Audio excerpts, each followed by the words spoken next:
कृष्ण की आवाज, जो उसे बताती है, माधवी, अब तुम्हें इंतजार करना होगा। कुछ सालों का नहीं, बल्कि पूरे एक युग का। अब तुम्हें हमारे दर्शन इस जन्म में नहीं, कलयुग में होंगे। उस दिन के बाद माधवी की पूरी जिंदगी बस उस जुदाई की, उस विरह की साधना बन गई। वो दिन रात कृष्ण के बस उसी रूप का ध्यान करती रहती जो उसने एक पल के लिए देखा था। और इसी ध्यान में एक दिन उसने शरीर छोड़ दिया। लेकिन कहानी यहां खत्म नहीं हुई, उसकी भक्ति खत्म नहीं हुई। वक्त का पहिया घूमा, द्वापर युग खत्म हुआ और कलयुग शुरू हुआ। और फिर हजारों साल बाद राजस्थान की धरती पर मेड़ता शहर में उसी आत्मा ने फिर से जन्म लिया।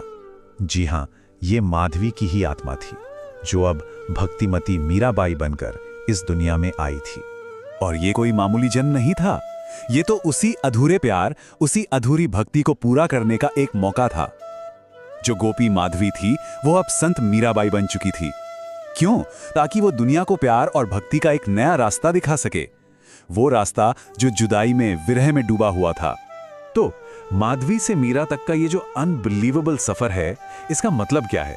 आखिर ये कहानी हमें प्यार और भक्ति के बारे में क्या सिखाती है? इसका जो सबसे गहरा राज है ना, वो सिर्फ एक शब्द में छिपा है। एक ऐसा शब्द जो इस कहानी में बार बार आया है, और वो शब्द है विरह। अब भक्ति में विरह का मतलब सिर्फ जुदाई या सेपरेशन नहीं होता। ये तो प्यार की वो सबसे ऊंची स्टेज है जो मिलने में नहीं, बल्कि भगवान से दूर रहकर उनके इंतजार की गहरी तड़प में महसूस होती है। और यही विरह माधवी और मीरा दोनों की जिंदगी का फाउंडेशन था। और सच पूछिए तो यही इस कहानी की सबसे बड़ी सीख है। यह कहानी हमें बताती है कि सच्चा प्यार हमेशा मिलने से पूरा नहीं होता।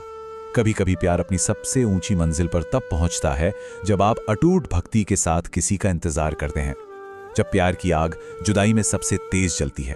तो आखिर में ये पूरी कहानी हमें एक बहुत गहरे सवाल पर लाके खड़ा कर देती है कि क्या सच्चा प्यार वाकई इंतजार करना जानता है? और इस कहानी को देखें तो लगता है कि शायद प्यार की असली परीक्षा और उसकी असली खूबसूरती उस इंतजार में ही छिपी है।